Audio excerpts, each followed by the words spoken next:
Olá, tudo bem? Eu sou a professora Fabiola Zapiello, eu sou a sua professora de Libras e tô aqui para passar bastante novidade para vocês. Então, para você não perder nenhuma novidade que tá chegando cada vez mais aqui no canal, se inscreva no canal, curte esse vídeo, ativa o sininho, né, para você receber as notificações, para você saber dessas novidades em primeira mão e compartilha com seus amigos para que as informações sobre a surdez, sobre a Libras possam se multiplicar cada vez mais, ok? Então vamos lá? Olá, então vamos lá. Hoje a gente vai falar um pouquinho sobre alguns mitos e nós vamos desmistificar esses mitos sobre a língua de sinais, tá? Por muito tempo a língua de sinais foi vista como não como uma língua, mas como uma forma de comunicação em que se usava, que se baseava totalmente na língua oral de um país para haver essa comunicação. Foi na década de 60 que William Stokely, um linguista norte-americano, foi comprovando através de seus estudos o status linguístico da língua de sinais. E hoje, já tendo comprovado esse status linguístico que as línguas de sinais em geral têm, nós ainda temos aqui então alguns mitos que infelizmente, apesar de ser vista já, né, já ter esse status linguístico, muitas pessoas ainda acreditam em algumas coisas sobre as línguas de sinais que precisam ser desmistificadas. Então é isso que a gente vai fazer agora, tá? Tendo aqui como base o livro da Quadros e Carnop, aqui. Língua de Sinais Brasileira, Estudos Linguísticos, da Ronice Miller de Quadros e Lodenir Becker Carnop. Nós vamos apresentar então agora para vocês alguns mitos sobre a língua de sinais, tá? O primeiro mito, ele diz respeito à língua de sinais, ela ser uma mistura de pantomina, né, de mímica, de gesticulação concreta e que é incapaz de expressar conceitos abstratos. Esse é um mito que se tem, né? Se você for conversar com pessoas leigas, pessoas que não têm conhecimento sobre a língua de sinais, vai acreditar que realmente isso é verdade. Se você disser, a língua de sinais é uma mistura, tem pantomina, tem mímica, tem gesticulação concreta, que não consegue falar sobre diversos assuntos, né, nas diversas áreas que as línguas orais podem dizer, as línguas de sinais, elas são impossíveis de expressar tais conceitos, tá? Então, quando a gente fala sobre isso, a gente está colocando o quê? Tá dizendo que na língua de sinais, nas línguas de sinais, não existe arbitrariedade. Ou seja, os sinais, todos os sinais que são feitos, eles são como uma cópia daquilo que se refere. Por exemplo, se eu fizer esse sinal para qualquer pessoa, todo mundo vai entender que isso daqui é uma casa. Isso daqui é um sinal icônico da língua de sinais, certo? Então, sinal de casa, sinal de... O que é isso aqui? Telefone, isso daqui, avião. Então, se disser esses sinais, o que eles são? Eles são o desenho daquilo que se refere, certo? Então, são sinais icônicos. Quando a gente fala desse mito, dizendo que ele é uma cópia dos gestos, uma cópia da pantomina, de mímicas, então quer dizer que todos os sinais são icônicos. Não existe arbitrariedade. Arbitrários, sinais arbitrários, a arbitrariedade da língua, são sinais que não fazem relação nenhuma com o seu referente, como, por exemplo, o sinal de amor. Isso daqui, esse sinal, ele não, vamos falar assim, ele não tem nada a ver com o sentimento, o amor, certo? Então, é isso para desmistificar este mito, nós dizemos isso, nós colocamos os sinais que são arbitrários e os sinais que são icônicos. Aí eu pergunto para você, se eu te der um texto, que pode ser daqui, desse livro, por exemplo, e te disser assim, sabe aquela brincadeira que a gente faz de mímica, quando eu falo assim pra você, vamos brincar de mímica de nomes de filmes, por exemplo, né? Aí você pensa no nome de um filme e começa a fazer a mímica daquele filme, né? E, por exemplo, e o vento levou, vento, né? Não fazendo sinal de libras, nada de vento. Isso é mímica, não é? Então tá, isso é mímica. Agora vamos mudar essa brincadeira. Não vai ser nome de filme, vai ser esse texto aqui. Eu quero que você pegue esse texto e coloque ele inteirinho em mímica. Fala pra mim inteirinho ele em mímica pra eu tentar entender o que você tá falando. É possível? Não, não tem como, né? Porque isso daqui, ele é todo feito numa estrutura linguística. Como que você vai colocar tudo isso em mímica? Você vai tentar, mas isso vai ser impossível. Agora, se eu te disser, interpreta isso daqui em libras, perfeito. É possível, certo?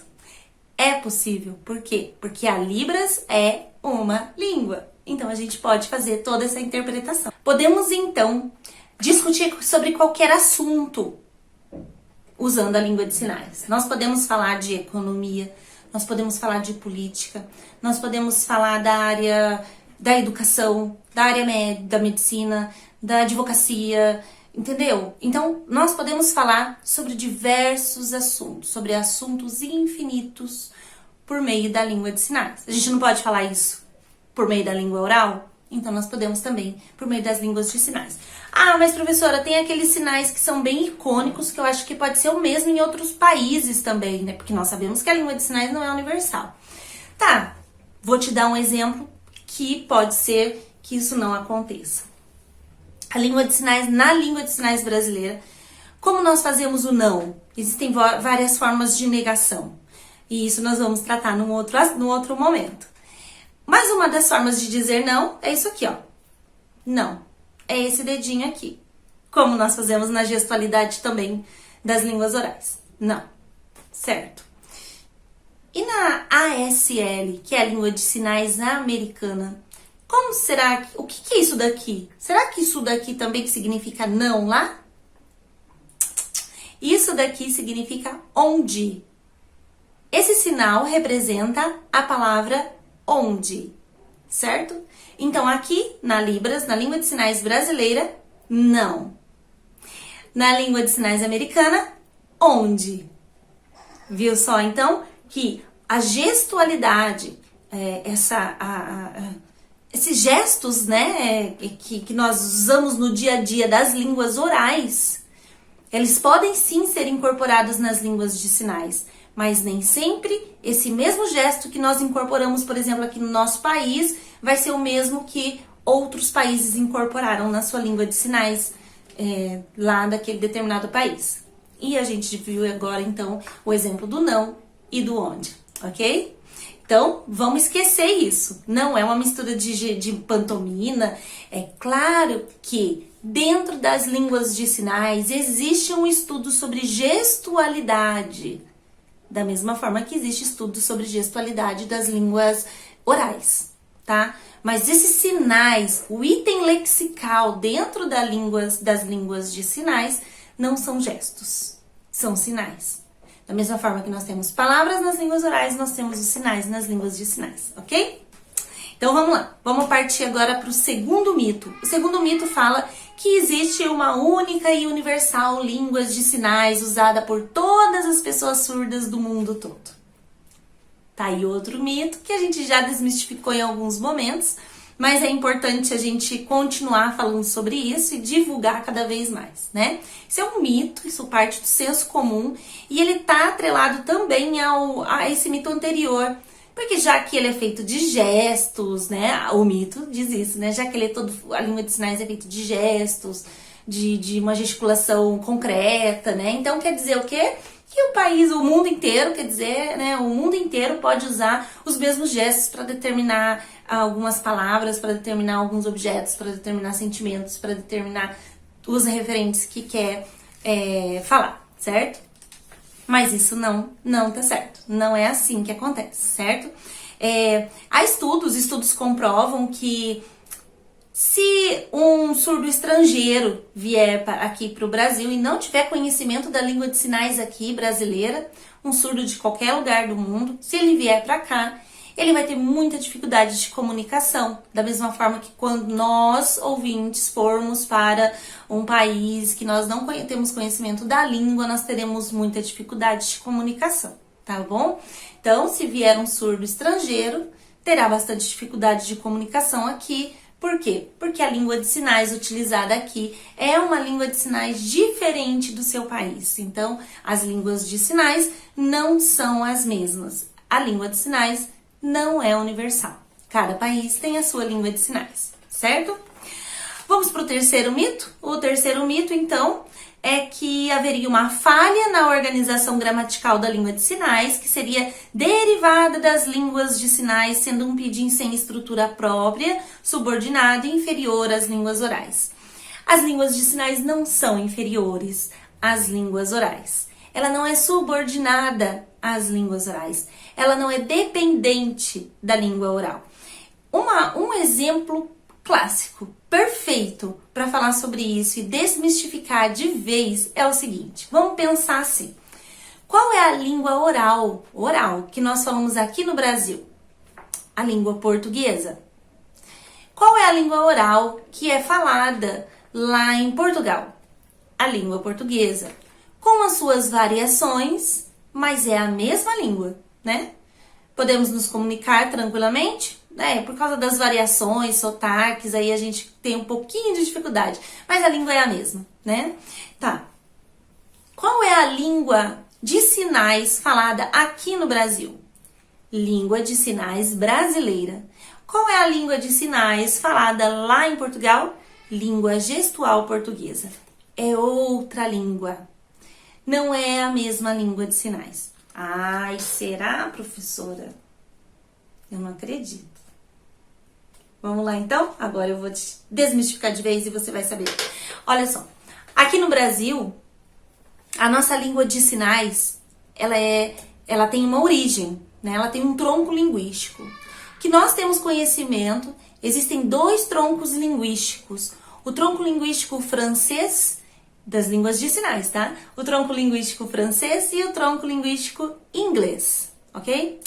Aqui no Brasil, lá no ano de 1856, 57, Ernest Huyt veio da França, um surdo, professor surdo veio da França para cá, aluno lá da escola de Paris, né, de Charles Michel de Lépée, veio para cá, para o Brasil, a pedido de Dom Pedro II, para organizar, para fundar um instituto, o Imperial Instituto de Educação de Surdos Mudos. Olha o termo, naquele tempo se usava o termo surdo-mudo, ok?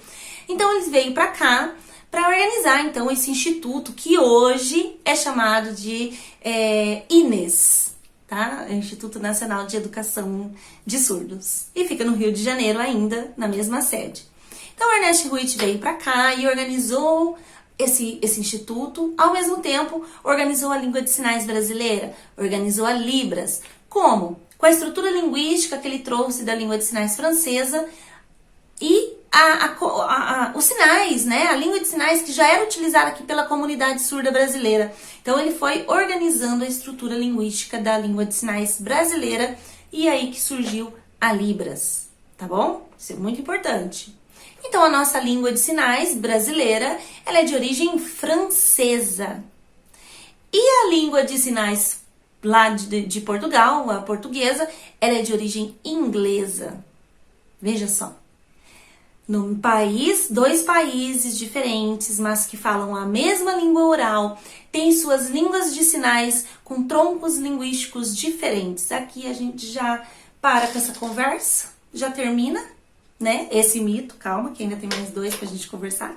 Mas esse mito a gente já encerra, porque não tem como a língua de sinais ser inferior, subordinada, dependente e ser um pidgin também da língua oral de determinado país. Como ela vai ser um pidgin se ela não precisou do léxico da língua falada naquele país?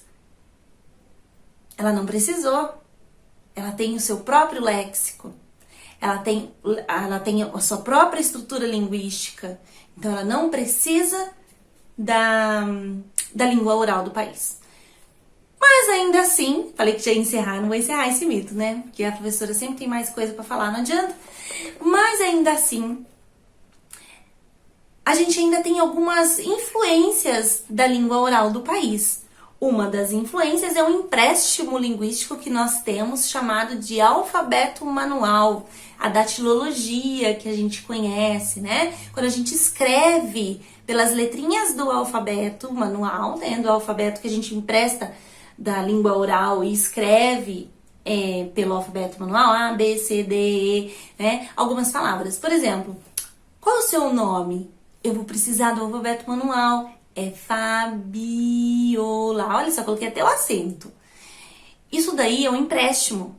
O alfabeto manual não é língua de sinais, não é Libras. Ele é um empréstimo da língua oral para poder fazer essa relação de uma língua com a outra.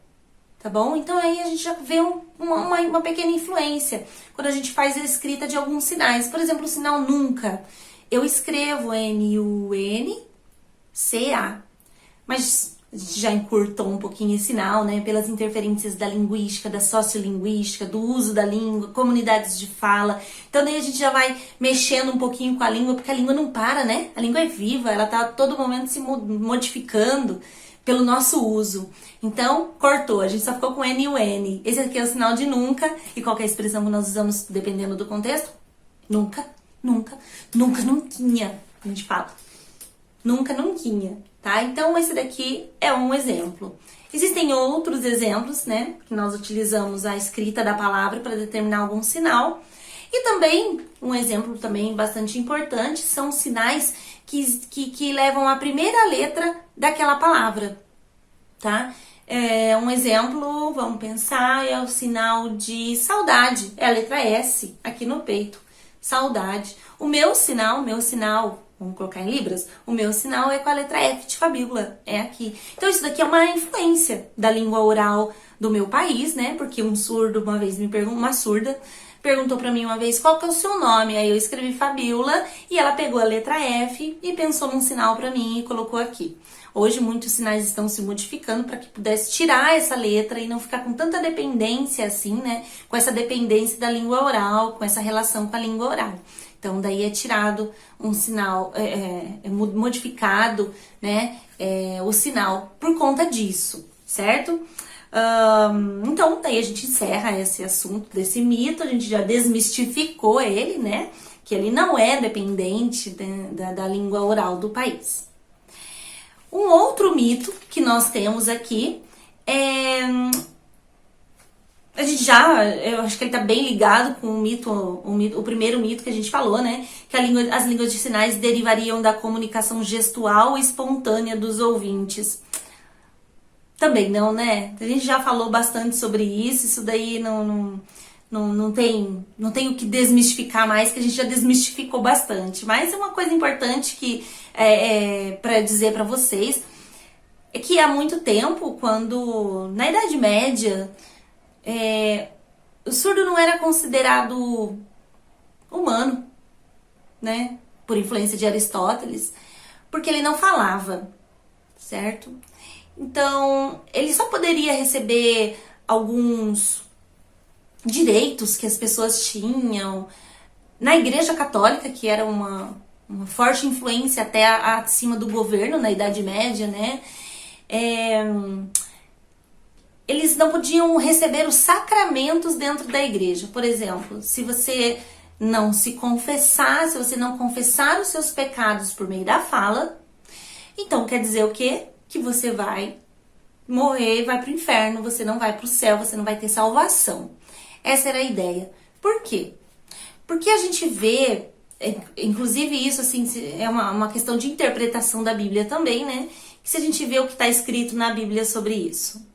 Se formos ver na carta de São Paulo aos Romanos, no capítulo 10, no versículo 10, ela diz assim, que é por meio da boca que se alcança a salvação, né? Se confessando, por meio da boca se alcança a salvação.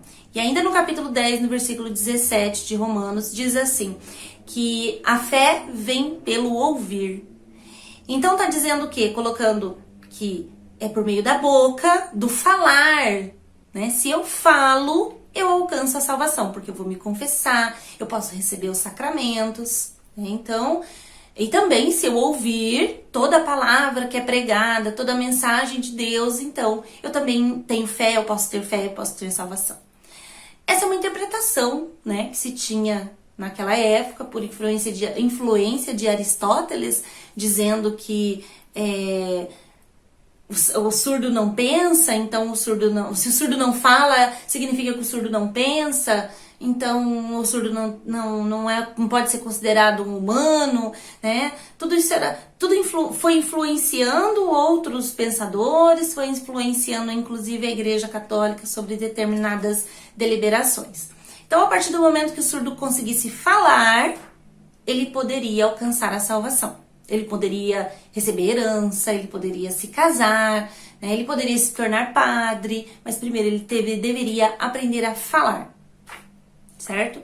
Essa é uma interpretação que nós tínhamos antes. Hoje nós sabemos muito bem que esse falar, ele pode ser uma comunicação que não só da boca, ele pode ser também por meio das mãos, né? Nas línguas de sinais, tá bom? Então, essa capacidade de falar, de ter uma manifestação linguística, ela era bastante limitada, muitas vezes não alcançava o objetivo que se queria, porque o surdo não aprendia a falar tudo que ele precisava falar, nem da forma como deveria aprender, porque muitas vezes o surdo profundo, como ele vai conseguir se apropriar de todos os fonemas que nós temos na língua, né? É bem difícil isso para eles. Mas a falar, lógico, consegue falar, porque ele tem as cordas vocais preservadas, certo? Então, isso daí tudo mostrava cada vez mais que aquilo que ele colocava nas mãos para se comunicar eram gestos e não eram sinais, não conseguia se expressar da maneira como deveria, tá? Ok, então, vamos para o nosso último mito. O último mito diz respeito à organização espacial. A língua de sinais, ela estaria representada no hemisfério direito do cérebro, já que esse hemisfério ele é responsável pela informação espacial, enquanto que o hemisfério esquerdo do cérebro, ele pela linguagem, ele é responsável pela linguagem. Nós sabemos que a língua de sinais é uma língua. E é uma língua de modalidade visual espacial ou gestual espacial, né? Então, quer dizer que o surdo usa os dois hemisférios para se comunicar. Tanto o hemisfério que é relacionado à organização espacial, porque a língua de sinais ela é espacial, quanto o hemisfério esquerdo que é relacionado à linguagem, porque a língua de sinais é uma língua. Então, também são estudos que foram comprovando essa questão da lateralidade aí do cérebro, dessa organização espacial, né, da língua de sinais, certo? Então aí a gente desmistificou os 5 mitos que nós tínhamos para desmistificar, certo? E eu quero muito que vocês compartilhem esse vídeo para que mais pessoas possam ter esse conhecimento e daí a gente possa ir desmistificando cada vez mais essas questões sobre a língua de sinais aí pelo mundo afora, ok? Então, um beijo pra você e até a próxima!